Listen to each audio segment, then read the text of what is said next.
அண்ணி கண்டிப்பா வந்துருவாங்களா சித்தப்பா? ஆ சித்தி, அண்ணனும் அண்ணியும் வந்துட்டாங்களா?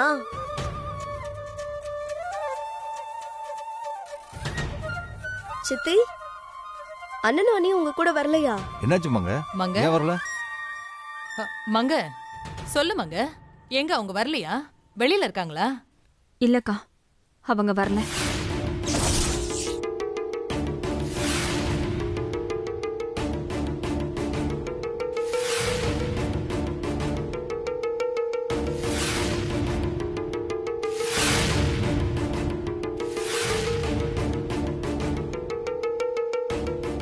வரலையா? நான் தான் கூட்டிட்டு வர சொன்னேன்னு சொன்னியா? சொன்னேன்க்கா. ஆனா ஆனா என்ன சொல்லு. இல்ல, அவங்க சொன்னதை நான் சொன்னா நீங்க தப்பா எடுத்துக்க கூடாது. தப்பா எடுத்துக்க மாட்டேன் மங்க, சொல்லு.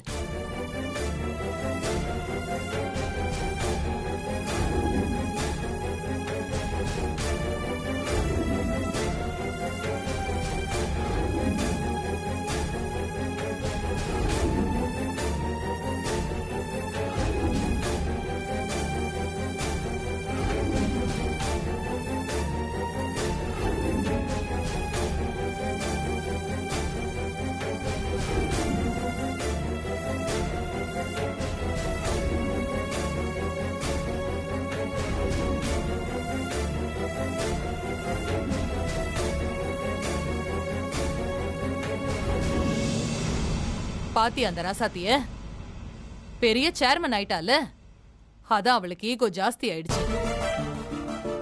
நான் வந்து கூப்பிட்டாலாம் தான் வருவாளாமே. அப்படி இல்லக்கா. பேசாத மங்க. 1000 தப்பு பண்ணியிருந்தாலும் நான் போன் பண்ணி வீட்டுக்கு வான்னு சொன்ன 10வது நிமிஷம் கண்மணி வீட்ல இருந்தா தெரியும்ல.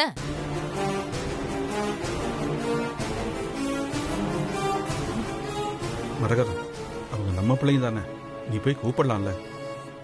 ஓ, அவ்வளவு பெரிய ஆளாயிட்டாள அவ? நாம போய் கூப்பிட்டாதான் வருவாளா? என்ன என்கிட்டயே பவரை காட்டுறாள் அந்த ராசாத்தி? இருக்கட்டும் இருக்கட்டும், அவளுக்கா எப்ப வரணும்னு தோணுதோ அப்ப வரட்டும். நான் ஒன்னும் போய் கூப்பிட போறதில்ல.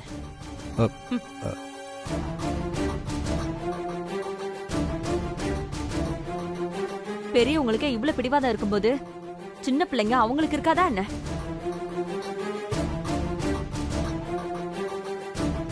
என்னப்பா இது? நான் எவ்வளவு ஆசையா இருந்தேன் அண்ணனும் அண்ணியும் பழையபடி வீட்டுக்கு வந்துருவாங்கன்னு. எல்லாம் போச்சு.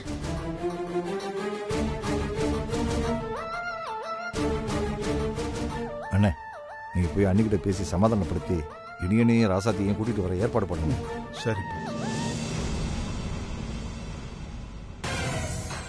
மா, அந்த குண்டச்சி மேல மறுபடியும் என் அத்தைக்காரி காண்டாயிட்டா. ஆமாண்டி, நமக்கு நல்லதுதான் நடந்திருக்கு. ஆனா என் மாமனார் பேசி கீசி சரி பண்ணிட போறாரு. நீ என்ன பேசுறாருன்னு கேட்டுட்டு வா, அதுக்கேத்த மாதிரி நம்ம பிளான் பண்ணலாம். சரி.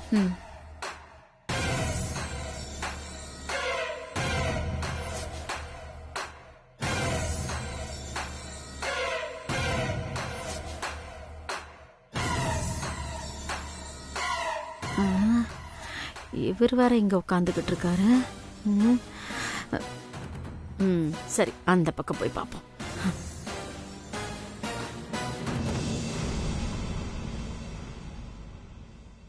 என்ன மரகரை இப்படி பண்ணிட்ட? நீதான் கொஞ்சம் பிடிவாதத்தை விட்டு கொடுத்து பிள்ளைங்களை அழைச்சிட்டு வரலாம்ல.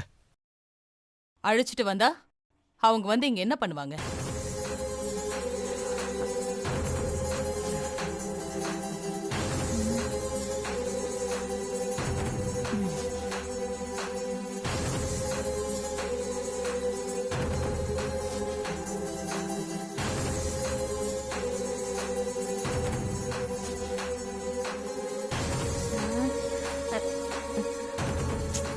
ஐயோ, என்ன பேசுறாங்கன்னு ஒண்ணுமே கேட்க மாட்டேங்குதே.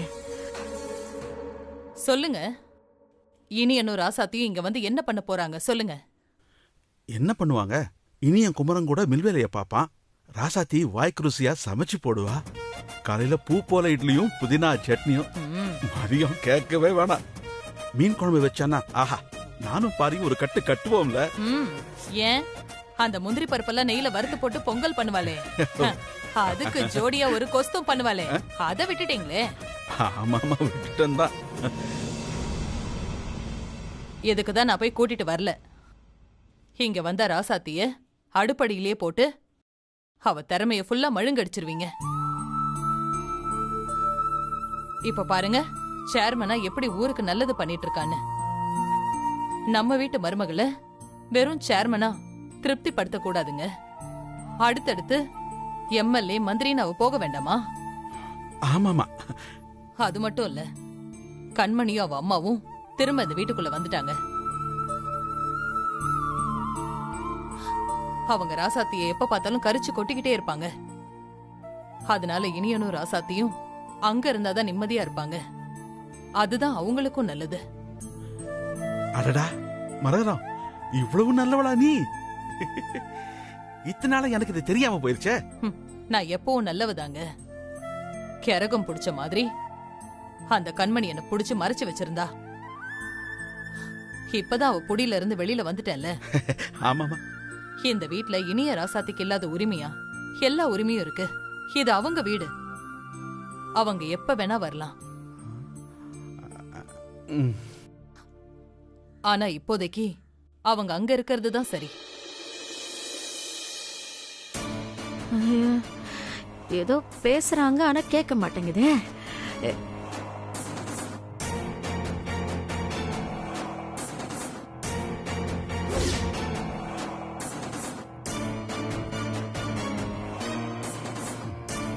இதோ வரேன்.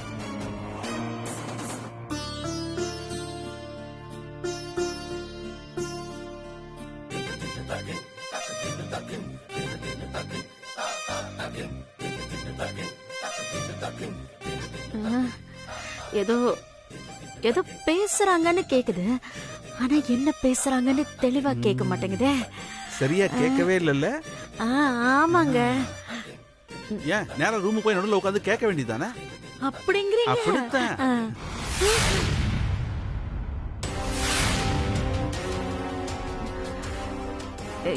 இல்ல சம்பந்தி, அது வந்து இதெல்லாம் ஒரு பொழப்பு. கருமம் கருமம்.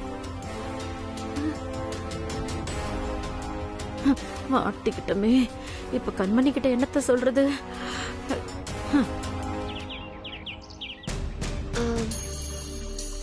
நம்ம கிராமத்து கண்மா ஏரிகளை சீரமைச்சு சிறு சிறு வாய்க்கால்கள் மூலமா குடிநீர் பாசனத்துக்கும் விவசாயத்துக்கும் அனுப்புறதுக்கு ஒரு ப்ராஜெக்ட் ரெடி பண்ணி அப்ரூவலுக்காக மேலிடத்துக்கு அனுப்பியிருக்கேன். அப்ரூவல் ஆயிடுச்சா மேடம்? அந்த ப்ராஜெக்டோட பட்ஜெட் 10 கோடி ரூபாய். அவ்வளோ பெரிய அமௌண்ட் அரசாங்கத்தால சாங்ஷன் பண்ண முடியாதுன்னு ரிப்ளை வந்திருக்கு.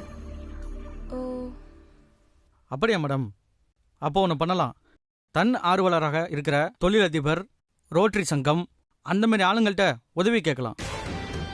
நான் ஆல்ரெடி சென்னையில் இருக்கிற ஒரு பெரிய பிஸ்னஸ் உமனுக்கு மெயில் பண்ணி கேட்டிருக்கேன். அவங்க என்ன சென்னைக்கு வந்து நேரா ப்ராஜெக்ட் டீடைல்ஸை சப்மிட் பண்ணுங்கன்னு சொல்லியிருக்காங்க. மேடம், எல்லாத்தையும் நீங்களே பண்ணிட்டு வெறும் தகவலுக்காக என்கிட்ட சொல்றீங்க, அப்படிதானே? சச்சா, அப்படிலாம் இல்லை. நான் சென்னைக்கு போனா திரும்ப வர ஒரு வாரம் ஆகும். அதனால நான் பண்ண வேண்டிய சயின்ஸ், இம்பார்ட்டன்ட் மீட்டிங்ஸ் எல்லாத்தையுமே முன்னாடியே அரேஞ்ச் பண்ணுங்க. அதுவும் போக நான் இல்லாத இந்த ஒரு வாரத்துக்கு நீங்க தான் மக்கள் குறைய கேட்டு ஏன் சார்பா சரி பண்ணணும். அதுக்கு தான் நான் உங்ககிட்ட தகவல் சொல்றேன். சரிங்க மேடம், அத பத்தி நீங்க கவலைப்படாதீங்க, நாங்க பாத்துக்கிறோம். எக்ஸ்கியூஸ் மீ மேடம், உங்களை சொல்லுங்க. பார்க்கறதுக்கு கண்மணி மேடம் வந்திருக்காங்க. சரி, வர சொல்லுங்க. Okay madam. கண்மணி வந்திருக்கா. நான் அவகிட்ட பேசிட்டு அப்புறமா உங்களை வந்து பாக்குறேன். Okay madam. மேடம் உங்களை கூப்பிடுறாங்க.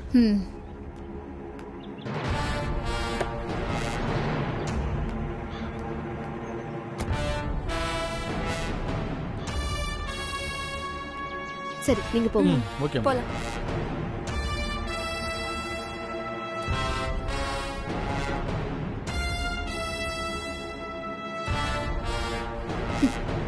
நான் எதுக்கு இங்க வந்திருக்கேன்னு யோசிக்கிறியா? ஆமா,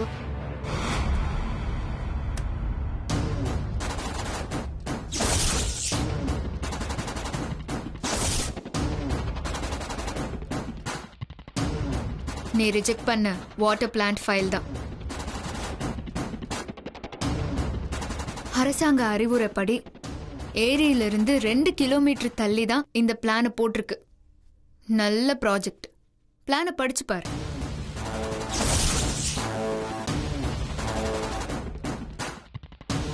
போன வாட்டி மாதிரி இந்த வாட்டி நீ ரிஜெக்ட் பண்ண முடியாது. புரியுதா? ஒழுங்கு மரியாதையா ஓகே பண்ணி கையெழுத்து போடு. உடனே எல்லாம் முடியாது. என்ன? ஒரு 2 நாள் டைம் தானே? சரி, 2 நாள் டைம் எடுத்துக்கோ. ஆனா ஓகேன்னு சொல்லணும். ஏன் நேரம் உன்கிட்ட வந்தெல்லாம் கேட்க வேண்டியதா இருக்கு. என்னடி முறைக்கிற? பெரிய சேர்மேனா இருக்கேன்னு கெத்து காட்டுறியா? நீ வேணா சேர்மேனா பொது வாழ்க்கையில ஜெயிச்சிருக்கலாம். ஆனா பெரிய வீட்டு விஷயத்துல நீ தோத்துட்டடி.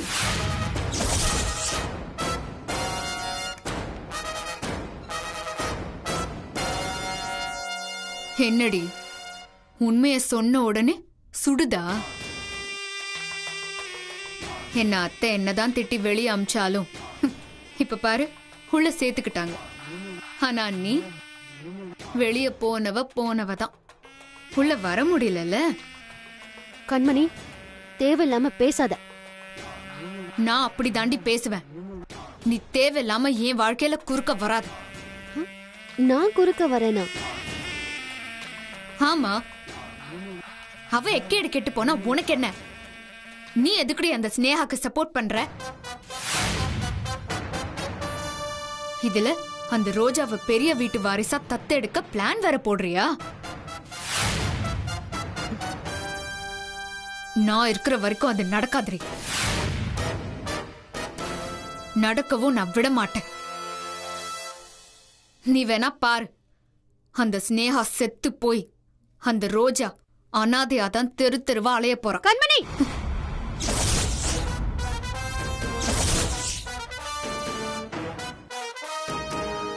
என்ன அடிக்க போறியா? அடி. என்ன அடிச்சா நீதான் மாட்டுவ. நான் உன்னை பார்க்க உன் ஆபீஸ்க்கு வந்திருக்கேன். அத நல்லா ஞாபகம் வச்சுக்கோ. சீ, நீ எல்லாம் ஒரு மனுஷியா? ஒரு சின்ன குழந்தைன கூட பார்க்காம அது அனாதையா அலையும்னு சொல்றிய? ஆமாண்டி, இப்பவும் சொல்றேன். அந்த ரோஜாவை பெரிய வீட்டு வாரிசாக்க விடாம தெருவுல அலைய விடுறேன். பாரு, சவால் விட்டு சொல்றேன். என்ன சவால் விடுறியா? பார்க்கலாம். பாரு, உன்னால முடிஞ்சத பாரு.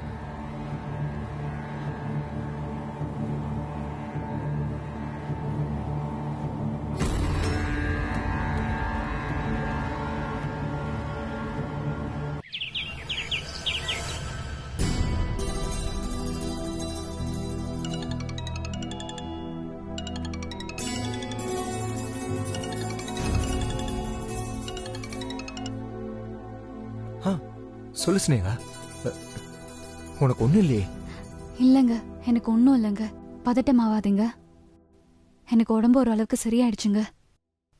இனி வீட்டில இருந்தே பார்த்துக்கலான்னு சொல்லி என்னை டிஸ்சார்ஜ் பண்ண சொல்லிட்டாங்க. அப்படியா ஸ்னேகா? இப்போ நான் வீட்டுக்கு போகணும். அதனால உங்களால வந்து கூட்டிட்டு போக முடியுமா? நானா? நீங்க வந்த பிரச்சனை ஆயிடுமோ? சரி, நான் வேணா ராசாத்திக்கு ஃபோன் பண்ணி அவங்களே வர சொல்றேன். அவங்க வந்து என்னை கூட்டிட்டு போகட்டும். இல்ல இல்ல, வேணாம் வேணாம். இனிய ராசாத்தி வேலையா இருப்பாங்க. நானே வந்துடுறேன். சரிங்க, ஓகே.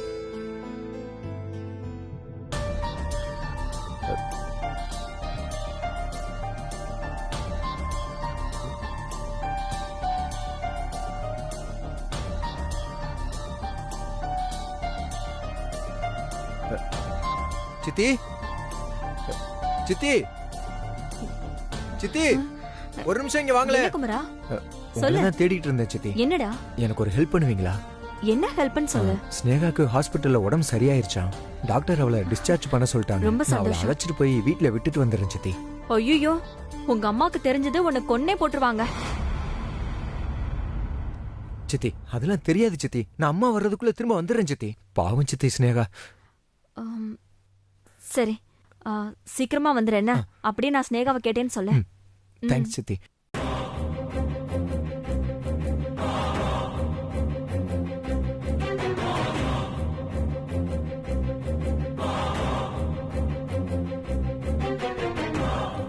என் பொண்ணு வீட்ல இல்லைன்னு கிளம்பிட்டியா?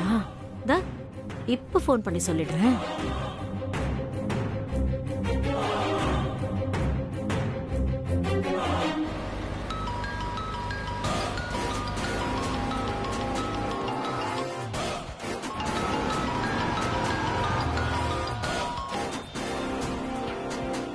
சொல்லுமா.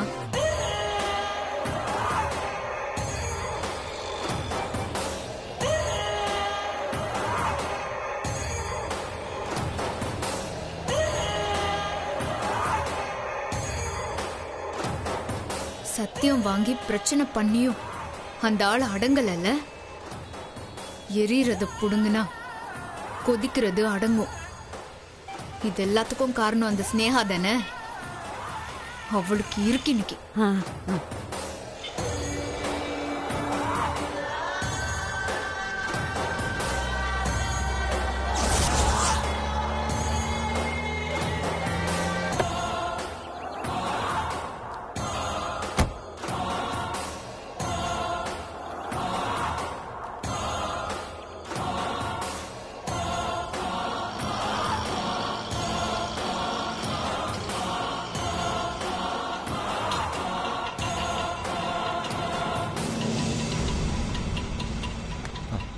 ஸ்னேகா வா. பார்த்து. அண்ணா கொஞ்சம் வெயிட் பண்ணுங்க. நீ வா.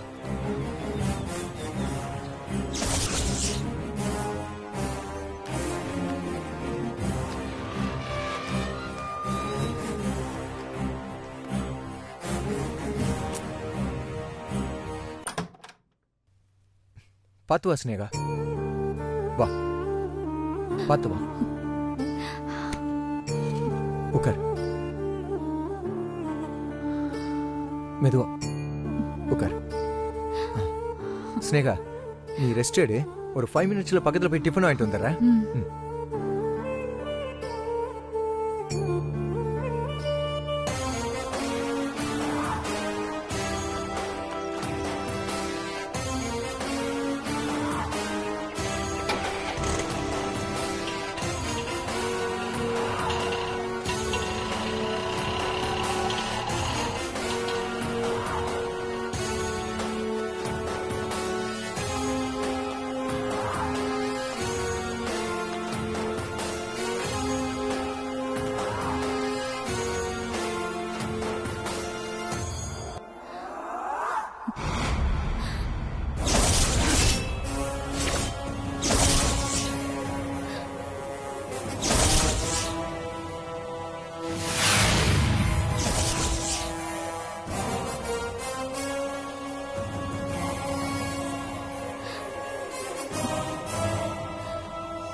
வாங்க உட்காருங்க. என்னடி நான் என்ன உன் வீட்டுக்கு விருந்து சாப்பிடவா வந்திருக்கேன்? வாங்கோ உட்காருங்கன்ற. ஆக நான் என்னதான் சொன்னாலும் மிரட்டினாலும் என் புருஷனும் நீயும் அடங்கவே மாட்டீங்க. இல்ல அது வந்து. என்ன அது வந்து? என் மாமியாக்காரி வேற உன்னை பார்க்க கூடாது பேசக்கூடாதுன்னு அந்த ஆள்கிட்ட கண்டிஷனா சொல்லிருக்கா. அதையும் மீறி உன்னை தேடி வராருன்னா அதுக்கு காரணம் யாரு? நீ தானே. சும்மா இருந்த அவரை போன் பண்ணி கூப்பிட்டது யாரு? நீ தானே. இல்ல ஹாஸ்பிட்டல்ல இருந்து டிஸ்சார்ஜ் ஆயிட்டேன். அதான் என்ன கூட்டிட்டு போறதுக்காக அவரு. அதுக்கு ஏன் புருஷன் தான் உனக்கு கிடைச்சாரா? சொல்லுடி, அதுக்கு ஏன் புருஷன் தான் உனக்கு கிடைச்சாரா? இல்ல, நான் உங்களுக்கு துரோகம்லாம் பண்ண மாட்டேன். அதான் ஆல்ரெடி துரோகம் பண்ணி என் வாழ்க்கையவே நாசமாக்கிட்டியே. இன்னும் துரோகம் பண்றதுக்கு என்னடி இருக்கு? அப்படியும் நீ அடங்காம என் புருஷனுக்கு போன் பண்ணி கூப்பிட்டுட்டே இருந்தா அதுக்கு என்னடி அர்த்தம்? சுத்தமா எந்த பயமும் இல்லன்னு தானே அர்த்தம். அந்த ராசாத்தி, இனிய, என் மாமியார், இவங்க எல்லாரும் உனக்கு சப்போர்ட்டா இருக்காங்கங்கிற திமிர்ல தானே இப்படி ஆடிட்டு இருக்க? ஹேய், இங்க பாருடி, ஒழுங்கா ஒதுங்கி போயிடுறேன்னு சொன்னல. நான் போயிடுறேங்க. அதான் என் பொண்ணு ரோஜா. என்ன, ரோஜாவை பெரிய வீட்ல சேர்த்துட்டு போயிடுறேன்னு சொல்ல வர அதானே? இல்லனா ரோஜா அனாதை ஆயிடுவான்னு காரணம் சொல்லுவேன் அதானே? அந்த ரோஜா உயிரோட இருந்தா தானே பெரிய வீட்டுக்கு வாரிசாக முடியும். அவ கதைய இப்பவே முடிச்சிட்டா